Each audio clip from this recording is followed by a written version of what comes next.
I was already funnier than the kids around me. So I was like, I could tell the joke that they're going to make fun of me, but even better. Wow. And I made it about myself. I read the Bible line when they talk about David and Goliath. I've never seen a giant. And so like, I'm literally just, I'm a little taken. You've been sitting over here for 30 minutes and that's all you can freaking say. Usually when I do my comedy, I don't have writers in the room. I actually write my own stuff. Okay, I can tell. Maybe you should get a writer. But my point is, he is clocked out. Yeah, I know. George has been under a tremendous amount of abuse. No, Stop, George. I want you over here with me. George, I want you over here. At the end of 2022, Bobby Lee would make a guest appearance on the show, Impaulsive. What at first seemed like lighthearted jokes between Bobby and George would go on to have a detrimental effect for not only the show itself, but also the relationship between the hosts. For context, Impaulsive is one of YouTube's biggest podcasts, and was created by Mike and Logan towards the back end of 2018. Across the past 5 years, they have enjoyed incredible success, posting a new episode every single week, attracting some of the biggest stars on the planet. Whilst Logan and Mike have been ever present throughout the entirety of the podcast, finding the right person for the show's third host has proved to be a bit of a struggle. At first, this role was filled by one of Logan's closest friends, Spencer. But sadly, after 150 episodes, he would eventually move on from the podcast as he was moving out of LA. The void would be filled by Logan's childhood friend, Mac. But unfortunately, this wouldn't last too long. Differing interests and hobbies led to a lack of chemistry between the hosts. And ultimately, Mac would leave the show to follow his passion for art. You're not cut off because you aren't able to speak or the people are loud. You generally miss the cultural point of talking about stuff that people want to hear about. I'm sorry. I'm not to be a dick to you today, but I don't think there's a single listener to this show right now who wants to watch a 24-hour live stream of you doing sponge painting. Yeah, Mac, if you noticed, 2 minutes into this podcast, has left us. My best friend since first grade and the third co-host of Impaulsive, Mac the Pilgrim Artist, is gone.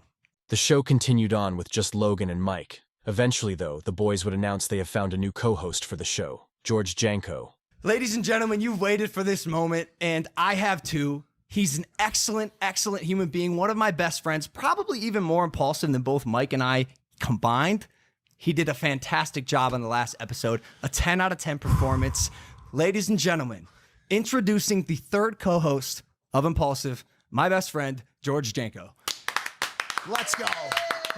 George brought a good sense of balance to the double act of Logan and Mike. Whilst the other two shared similar personality traits, George was a devout Christian who often wore his heart on his sleeve. And with that, George quickly became a fan favorite by offering a fresh new perspective for the viewers. With a background in stand-up comedy, it seemed like a match made in heaven. However, over time, the cracks began to reveal.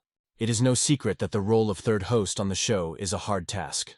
The natural flow of conversation is between Logan and the guest, but both co-hosts adopt different styles when it comes to the interview.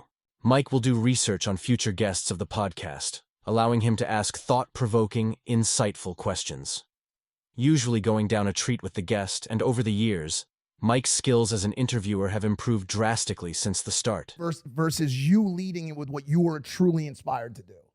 Great question. Man, you're killing it. This guy's good. No, Damn. he's on today. Okay.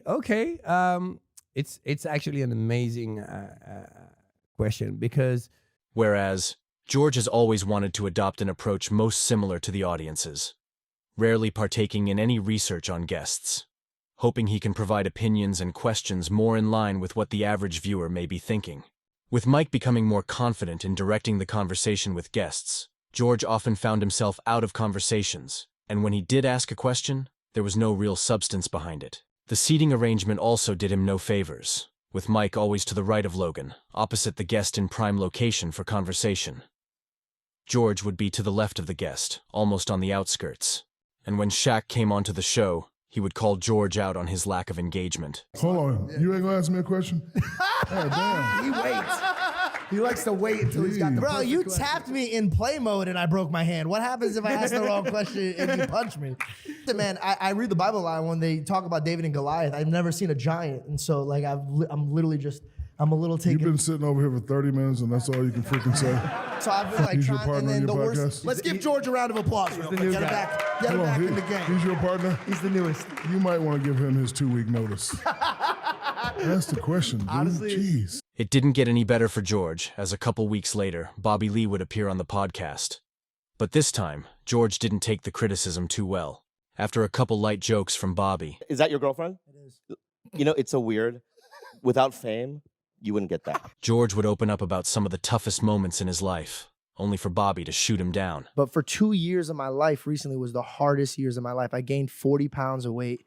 I was really, honestly, if I was not Christian, I'd probably be suicidal. So It's for like me- that's. You done? It was just a long monologue. He was just waiting. And let me just say something. I loved what you were saying. It was just very long. Yeah. First of all, don't touch me. Yeah. Do not Okay, touch my me. Bad, my bad. Thank you. All right. But yeah, we just need writers to edit that down.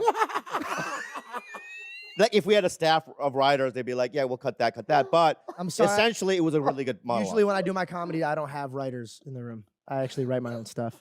Okay, I can tell. I But like- maybe you should get a writer. But my point is, For the remainder of the podcast, George was visibly irritated until eventually he couldn't take any more. No, stop, George. I want you over here with me. George, I want you over here with me. Chase him down. Go. You find him. Understandably, Bobby wasn't impressed by this, and George would only offer his apologies when Logan returned the favor and appeared on Bobby's podcast. I want to apologize for my behavior on your podcast. I feel like I was a little. Bobby Lee, you shut your mouth. I'm apologizing to you. I left you. You were our guest. And I left you, Bobby. This is good. I will forever regret that for the rest of my life. There's not a day where I will lay my head on that pillow and not know that I disappointed a prince that does stand up like you. Do you have any idea how ashamed of myself I am? Wow. Wow. Oh my God. Of you? Well, I I'm am gonna. so sorry. Thank you. Please don't Thank you even for saying that. apologize to me. But I want to pull back my apology then. These instances had knocked George's self-confidence when it came to the show. Because people loved me on the podcast. And then recently I've been just getting really nervous that I'm not doing well enough for the podcast anymore. When I first started, I would come unprepared before a reason. I wanted to be the audience's perspective. So I would be with a guest and not know what's going on so I could ask questions on As if you were a blank slate. exactly. Which I thought was a great Yes, piece. and to It the- was, but then it became sloppy, and then it also looked like I didn't care about my job, and that was never the case. Unfortunately, the drama surrounding the podcast would only intensify as a few episodes later. Both Logan and George would enter a heated debate regarding his Christianity. Jesus isn't doing it for you. And For I what do believe I need you're, a therapist for? I don't believe you're as emotionally mature as you could be What do I need a therapist for? to get you to level up In what? yourself. In what category? Emotional intelligence. Emotional. Me. Yes.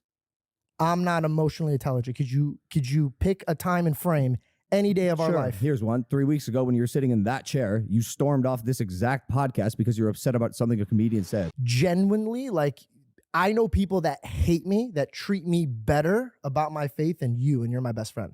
Not only was the situation negatively affecting the podcast, but it was causing serious damage to the relationship between the hosts. Fast forward to today.